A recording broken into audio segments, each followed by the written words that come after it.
Your best excavation employees keep leaving, and none of them are about money. Over 17 years in the industry, I've seen the same pattern kill every company I work for. Great news, solid pay, good equipment, and people still walked. And if you're thinking my situation is different or we pay competitively, trust me, I thought the same thing until I saw what actually made crews stay at one company for 10 plus years while others couldn't keep anyone past 18 months. Because here's the thing, every time you lose an A player, you're not just losing one person. You're spreading your remaining good people even thinner, dropping your quality, pissing off clients, and starting the death spiral that turns a 5-person operation into 2 struggling crews within a year. And with the labor shortage we're seeing in 2026, you can't afford to keep bleeding talent because the next guy isn't coming. That's why I'll show you the no one gets left behind framework I learned working under the best foremen and superintendents I've ever had. It's the system that made crews actually want to show up Monday morning. So let's break down the 3 reasons your people leave. Real stories from the field and what you can do about it starting tomorrow. Let me start with the biggest myth in blue-collar businesses, that people leave for money. Now, I'm not saying money doesn't matter. Of course it does. But here's what I learned managing crews. When a good operator quits for $2 or more per hour at another company, money wasn't actually the problem. Money was just the excuse. This comes up all the time inside the Excavation Academy. Blue-collar contractors wanting to know why their best people keep leaving. Let me tell you about Brent. Brent was one of the best excavator operators I've worked with in a long time. Smooth, efficient, could read grade like he was born doing it. He was making about $32 an hour, solid money for our area at that time. What I found out later was Brent didn't leave for the money. He left because at the other company, he had a clear path to be a foreman. They had training, they had someone who sat down with him and said, here's how you grow. At our company, we just expected him to show up, run the machine, go home. No development, no future, just the same fucking thing every day. The $2 raise wasn't the reason he left. It was just easier to say than, I don't see a future here. So here's what you need to do starting tomorrow. 1, sit down with your top 3 performers. Ask them directly, what does growth look like for you here? Where do you see yourself in a year? 2, create a visible path. It doesn't have to be fancy. Laborer to operator to lead operator to foreman. Put it on paper. Show them the roadmap. 3, give them something new to learn after every quarter. New equipment, new skill, new responsibility. People don't leave when they're growing. 4, have real conversations about money before someone else does. Don't wait. Be proactive. If you can't promote them right now, tell them what it takes to get them there. 6 months. You need to master this skill and lead this type of job. Then we move you up. Give them a target. Now that you understand, money is almost never the real reason people leave. If you really want to know and keep your best people, you've got to understand the second reason. No recognition or appreciation, and I'm not talking about participation trophies or employee of the month plaques. I'm talking about basic acknowledgement that someone did good work, that this is something we talk about constantly inside the Excavation Academy. How many blue-collar professionals underestimate the power of simple recognition? Here's what this looks like in the real world. You've got an operator who just finished a complex grade.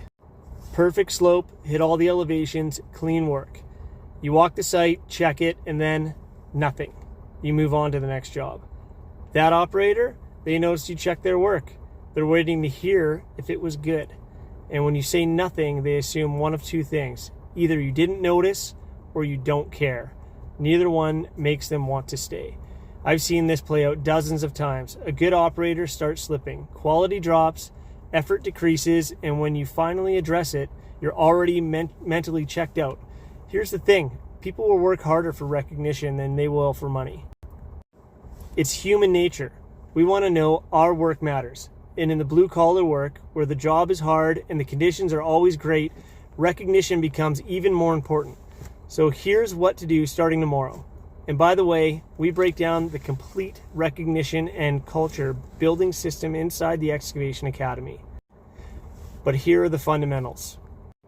1, catching people doing things right. When someone does quality work, say it. That grade looks perfect. Nice work. Take 5 seconds. Means everything. 2, be respectful with your praise. Don't just say good job. Say, the way you set that pipe to the grade saved us half a day. Sick work. Specific recognition shows you actually noticed. 3, recognize effort, not just results. Someone's learning a new skill and struggling, acknowledge the effort. I know that's tough. You're getting better every day. Efforts deserve recognition too. 4, public praise, private criticism. When someone does great work, let them know. When someone messes up, handle it with one-on-one. Recognition in front of peers is powerful. Lesson 5, make it a habit, not just when someone does something exceptional. Regular recognition for consistent good work. Build a culture where people know their work is seen and valued. This isn't soft stuff. This is the retention strategy. People leave companies where they feel invisible. They stay where they feel valued. Now that you understand, recognition keeps people engaged. If you really want to build a team that lasts, you need to understand the third and final reason people leave. Spreading your A players too thin. This is the scaling trap that kills more growing companies than anything else. Here's what happens. Business is good, you're winning more work. You need to add a second crew, maybe a third, and you do what seems logical. You take your best operator and put them on the new crew, then you take your best laborer and promote them to run equipment on another job. Sounds like growth, right? It's not. It's the beginning of the end. I see this all the time inside Excavation Academy. Contractors excited about growth who are unknowingly setting up their best people to fail. Here's the reality when you spread your A players thin. You're not building multiple strong crews, you're creating multiple weak ones. The best guy you have on site is now babysitting inexperienced guys on a job that's over their head. The job takes twice as long, quality suffers, and your A player is working 60 hours a week trying to cover for everyone else. Your newly promoted laborer, they're running equipment they barely know on a job with zero support. They're stressed, they're failing, and instead of getting better, they're thinking about quitting. And here's the worst part.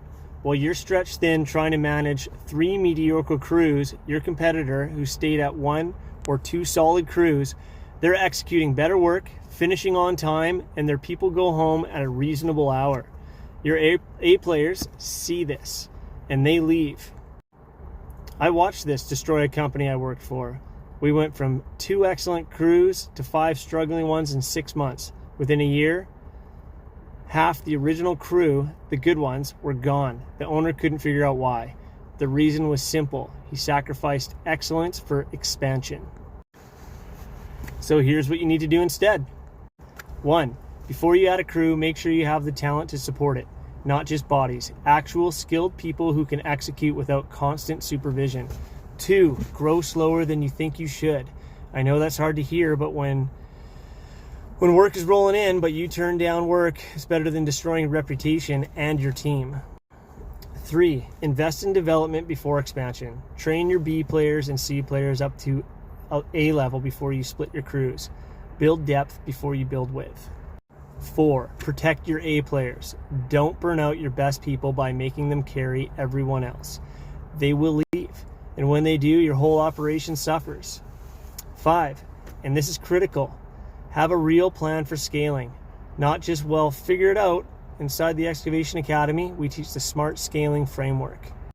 How to grow profitably without sacrificing quality or losing your best people. Because here's the truth. Growing is great, but uncontrolled growth that costs you your best people, that's not growth. That's chaos. Now, if you want a complete system for keeping the best employees, the development paths, the recognition strategies, the SMART scaling framework, everything we just covered and more, join us inside the Excavation Academy.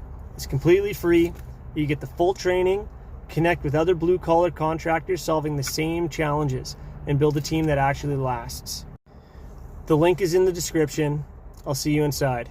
And if this video helped you, hit subscribe and drop a comment with your biggest takeaways.